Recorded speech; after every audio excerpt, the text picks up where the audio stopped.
സ്വാതന്ത്ര്യലബ്ധിക്ക് ശേഷം ഒരു പ്രതിപക്ഷ നേതാവിനെ ഇത്രയും ബ്രൂട്ടലായി ഇല്ലീഗലായി വലിച്ചിഴച്ചു കൊണ്ടുപോയി അറസ്റ്റ് ചെയ്യുന്ന രംഗം നാം കാണുകയുണ്ടായി. നിങ്ങൾക്ക് എത്ര പേർക്ക് അറിയാം, കഴിഞ്ഞ 24 മണിക്കൂറിലേറെ 16ഓളം മെട്രോ സ്റ്റേഷൻസ് ഇവിടെ അടഞ്ഞുകിടക്കുകയാണ്. സുപ്രീം കോടതി ചീഫ് ജസ്റ്റിസ് പറഞ്ഞിട്ട് പോലും അതിനൊരു സ്റ്റെപ്സ് എടുക്കാനായിട്ട് ഇവിടുത്തെ ഗവൺമെന്റ് തയ്യാറായിട്ടില്ല. രണ്ടാമത്, കടകളൊക്കെ 6 മണിയാകുമ്പോഴേക്ക് അടക്കാൻ പറയുക. മൂന്നാമത്, ആരെ എവിടെ വെച്ച് കണ്ടാലും അറസ്റ്റ് ചെയ്യാനുള്ള പ്രത്യേക പവേഴ്സ് ഈ പറഞ്ഞ പോലീസ് മേധാവികൾക്ക് കൊടുക്കുക. ഇന്റർനെറ്റ് വിച്ഛേദിക്കുക, ഷട്ട് ഡൗൺ ചെയ്യുക, കർഫ്യൂ പ്രഖ്യാപിക്കുക. നിങ്ങൾ ഇതൊക്കെ കവർ ചെയ്യാൻ വരുന്ന ന്യൂസ് മീഡിയാസിനെ കണ്ടിട്ടുണ്ടോ? കേരളത്തിലുള്ള കുറച്ച് ആൾക്കാരുണ്ടാവും, അതുപോലെ ഏജൻസീസ് ഉണ്ടാവും, ഒന്നോ രണ്ടോ. നാഷണൽ മീഡിയ എവിടെ? Fourth pillar of democracy.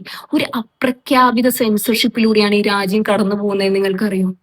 ഇനി ഇതൊക്കെ പറയുന്നവരും ചൂണ്ടിക്കാണിക്കുന്നവരും ഡിസ്കസ് ചെയ്യുന്നവരും ആന്റി നാഷണലിസ്റ്റ് ആണ്, അല്ലെങ്കിൽ തീവ്രവാദികളാവാം. പക്ഷെ ഒരു കാര്യം നിങ്ങൾ മനസ്സിലാക്കുക, ഇന്ന് ഈ പ്രതിഷേധം CJP-യുടെ മാത്രമോ അല്ലെങ്കിൽ ഈ പറഞ്ഞ സോനം വാങ്ചുക്കിന്റെ സത്യാഗ്രഹമോ അല്ല.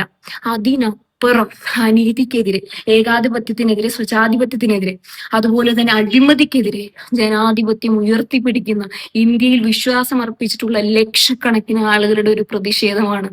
അതുകൊണ്ട് തന്നെ ഈ പറഞ്ഞ ഇന്ത്യ ബ്ലോക്കിലെ ഒട്ടുമിക്ക എല്ലാ MP-മാരും അണിനിരക്കുന്ന ഈ പ്രതിഷേധ പരിപാടിയിൽ ജനാധിപത്യം മുൻനിർത്തി, ഭരണഘടനയെ മുൻനിർത്തി, അതുപോലെ അക്കൗണ്ടബിൾ ആയിട്ടുള്ള, ട്രാൻസ്പെറന്റ് ആയിട്ടുള്ള ഒരു നല്ല നാളേക്കായിട്ട് ഞാനും സോളിഡാരിറ്റി പ്രഖ്യാപിക്കുന്നു.